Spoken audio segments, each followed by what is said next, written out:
పరిచర్యను ముట్టించుటేనా నియమమాయనే నీ సన్నిధిలో నీ పొందుకోరి నీ స్నేహితుడానై అతి దేవుని శక్తి కొలది ఆహ్లాదన్యత మోహనా భాగ్యము ఏమని వివరించును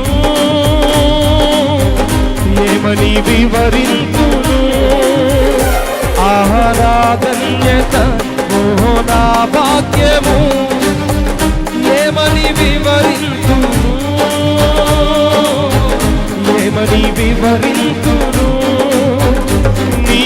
అనాది ప్రణాళికలో హర్షించెను నా హృదయ సీమా నీ